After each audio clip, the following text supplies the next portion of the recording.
अरे Sophia, Sophia बहू, नाश्ता तैयार हुआ कि नहीं? तुम्हारे अब्बू खेत से आते ही होंगे। चूल्हा से सोफिया की आवाज आई। हाँ अम्मी, बस सब्जी भूनकर रोटी बनाकर देती हूँ। अम्मी नजमा बड़बड़ाते हुए बोली। पता नहीं क्या करती है सुबह से। तभी अब्बू रेहान खेत से आए, हाथ मुंह धोकर बैठ गए नाश्ता करने को। नजमा बोली, सोफिया अब्बू आ गए हैं, नाश्ता लेकर आओ। सोफिया, जी आई बोल जल्दी से नाश्ता लगाने लगी। एक रोटी सब्जी लाकर रखी तो नजमा बोली, बस एक रोटी, जल्दी लाओ। सोफिया बोली, हाँ अम्मी बना रही हूँ। नजमा बोली, थोड़ा जल्दी हाथ चलाना सीखो। ऐमन बूबू की बहू सुबह 8 बजे तक नाश्ता, 12 बजे तक दोपहर का खाना और रात को 9 बजे तक खिलाकर तैयार रहती है। एक तुम हो, रोज लेट करती हो, कुछ सीखो उससे।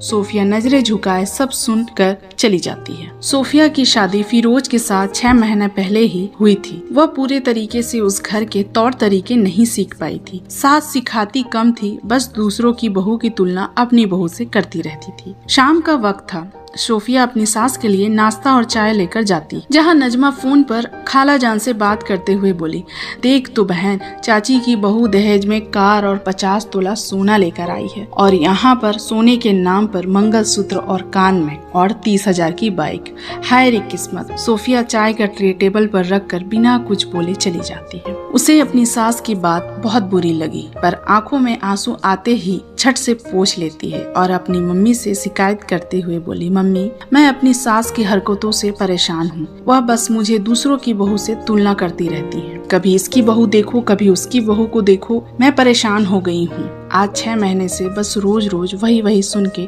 मैं परेशान हो चुकी हूँ। उधर से अम्मी समझाते हुए बोली, कोई बात नहीं बेटा, किसी किसी की आदत होती है जो मरते दम तक नहीं जाती, तू ही बर्दाश्त कर ले। पर सोफिया को यह बर्दाश्त नहीं हो रहा था। उसे इसका कोई न कोई तोड़ तो निकालना ही था। दूसरे दिन नजमा सुबह टहल कर आई और सोफिया से पानी मांगी। सोफिया पानी लाकर देती है।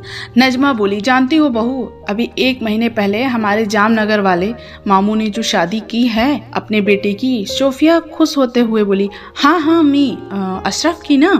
नजमा बोली, हाँ उसकी बीवी तो बड़ी अच्छी है। सोफिया ने पूछा, कैसे? नजमा बोली, अरे बहू सरकारी नौकरी में है और तनख्वाह आते ही अपनी सास के हाथों में पूरी तनख्वाह पकड़ा जाती है। मोमानी की किस्मत का क्या कहना, एक हम है, धीरे से कहती है। सोफिया बोली, हाँ अम्मी, आपके जैसे मेरी किस्मत भी खोटी है। आपके मुंह से सभी के बहू की तारीफ सुनती हूँ, पर मेरी किस्मत देखो, आपके मुंह से मेरा नाम बस मेरी बुराई के लिए ही सुना है। वो सारी बहू कितनी किस्मत वाली हैं जो उन्हें उन जैसी सास मिली। जैसे ही सोफिया के मुंह से यह बात नजमा ने सुनी, जोर से बोली, सोफिया तुम्हारे कहने का मतलब क्या है? मैं क्या तुम्हें खराब नजर आती हूँ? तारीफों वाला काम करोगी तभी तो तारीफ होगी ना। सोफिया नर्म लहजे से बोली, अम्मी आपको क्या लगता है, आप जिन बहुओं की तारीफ सुनकर आती हैं, क्या उनमें बुराई नहीं है? इस दुनिया में कोई ऐसा नहीं जिसमें कोई खामी न हो। उन बहुओं की सास तारीफे काबिल हैं जो सिर्फ बहू की तारीफ ही दुनिया को बताती हैं, बुराइयां नहीं, क्योंकि मजे लेने के लिए दुनिया हमेशा तैयार रहता है। आप मेरी बुराइयां करती होंगी, वो लोग मजे लेते हैं, और वो लोग अपनी बहू की तारीफ करते हैं, आपको बुरा लगता है और आप मुझे सुनाती हो। आपको मालूम है ऐमन फूफी की बहू जो जल्दी खाना और नाश्ता परोसती है, क्यों? क्योंकि फूफी खुद साथ में खाना बनाती हैं, जो आप तो बिल्कुल नहीं करती, बस बैठे बैठे ऑर्डर लगाती हैं। क्या यह बात फूफी ने कभी बताई? चाची की बहू कार और सोना लेकर आई है तो वह खुद एक डॉक्टर है और उनका बेटा भी डॉक्टर है। आपके बेटे के पास तो गिन के 4 ही खेत हैं। बुरा मत मानिएगा मम्मी जी, पर सच तो सच है, तो जितना मिला है उतना काफी है। और सुनिए, जिन मोमानी की बहू नौकरी वाली है, पैसा अपनी सास को देती है, वो बहू घर के एक काम नहीं करती। मोमानी नौकरों की तरह सारा काम करती है, यहाँ तक कि बहू के कपड़े तक धोती है। यहाँ तो आपके कपड़े मैं धुल कर देती हूँ, वो भी स्त्री करके, तो भी कभी नाम नहीं लेती। आपको ये सारी बातें किसी ने नहीं बताई क्या? नजमा का मुंह एकदम से खुला का खुला रह जाता है यह सारी बातें सुनकर। सोफिया कहती, अम्मी माफ कीजिएगा, मेरा इरादा आपका दिल दुखाने का नहीं था, पर आपको समझाना जरूरी था। मुझसे जितना बंस पड़ता है मैं करती हूँ। आपकी बातें बुरी लगती है, पर कभी मैंने आपके बेटे से शिकायत नहीं की, ना ही आपके आगे जुबान चलाया और ना ही आपको जवाब दिया। सोफिया इतना बोलकर चली जाती है। नजमा को सोफिया की बातें समझ आ गई थी। रात को सभी खाना खा रहे थे। आज सोफिया ने बिरयानी बनाई थी। नजमा ने बिरयानी खाते हुए सोफिया की तारीफ की। कहा, सोफिया सच में आज जैसी बिरयानी मैंने कहीं नहीं खाई।